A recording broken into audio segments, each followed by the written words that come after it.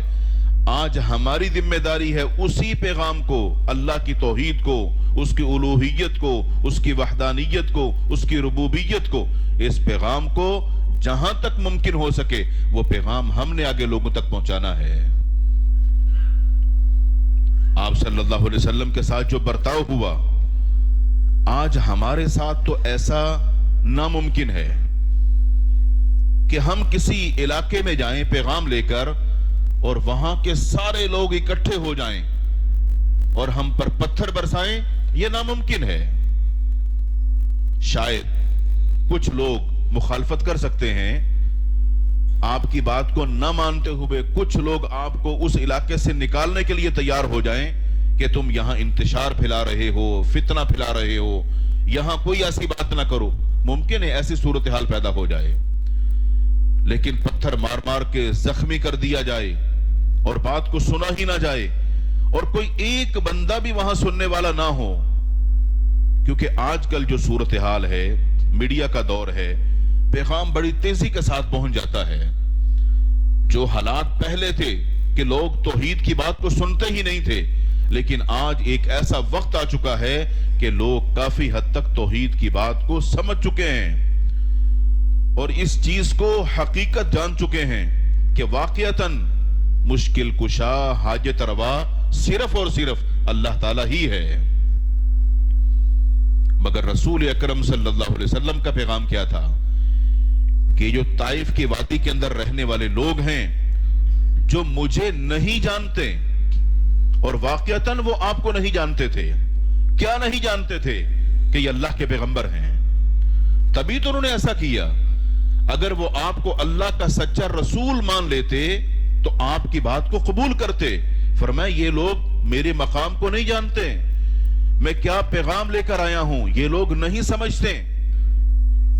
لیکن اللہ تعالیٰ سے امید ہے کہ ان کی آنے والی جو نسلیں ہیں ان میں سے اللہ تعالیٰ ایسے لوگ پیدا کرے گا جو اس پیغام کو سنیں گے اور سمجھیں گے. اور آج ایسا ہی ہے. ان لوگوں میں اگر ایسے لوگ نہیں تھے تو اللہ تعالیٰ نے ان کی نسلوں سے ایسے لوگ پیدا کر دیے جو آج دین کو سننے والے، اس دعوت کو قبول کرنے والے ہیں. اس واقعے سے ہمارے لیے سبق اور نصیحت یہ ہے، آپ کسی بھی جگہ جب دین کی بات کریں گے تو حکمت کے ساتھ بات کریں گے، اور اگر آپ کی بات کو وہاں سمجھنے والا کوئی بھی نہ ہو، وہ آپ کے ساتھ بد اخلاقی پر، بدتمیزی پر اگر اتر بھی آئیں تو آپ کو ان کے ساتھ ویسا برتاؤ نہیں کرنا جیسا وہ لوگ آپ کے ساتھ کر رہے ہیں. اور ان لوگوں کے حق میں اللہ تعالیٰ سے دعا ہی کرنی ہے، دعا ہی کرنی ہے، بد دعا نہیں. کیونکہ اللہ کے رسول صلی اللہ علیہ وسلم نے ان کے حق میں بد دعا نہیں کی، ان کے حق میں دعا کی. اور دعا کس چیز کی؟ ہدایت کی دعا. اللہم اہد قومی فإنہم لا یعلمون. اللہ اس قوم کو ہدایت دے، یہ جانتے ہی نہیں ہیں کہ میں کون ہوں. تو ان کے حق میں ہدایت کی دعا کرنی ہے. جس بندے کے ساتھ آپ محبت کرتے ہیں، اگر آپ چاہتے ہیں کہ وہ راہ راست پر آ جائے، جب اس سے آپ یہ پیغام شیئر کریں اور وہ آپ کی مخالفت کرے اور بات نہ مانے، تو آپ نے اس کے لیے بد دعا نہیں کرنی، اس سے ناراض نہیں ہو جانا، اس کو اس کے حال پہ چھوڑ نہیں دینا، بلکہ اس کے حق میں اللہ سے دعا کرنی ہے کہ اللہ اس کو ہدایت دے. کیونکہ آپ اس کے ہمدرد ہیں، آپ اس کے لیے ہمدردی چاہتے ہیں. اللہ کے رسول صلی اللہ علیہ وسلم سے بڑھ کر امت کا ہمدرد کون ہو سکتا ہے، جو راتوں کو اٹھ کر بھی اپنی قوم کے لیے اللہ تعالیٰ سے دعائیں مانگتے ہیں.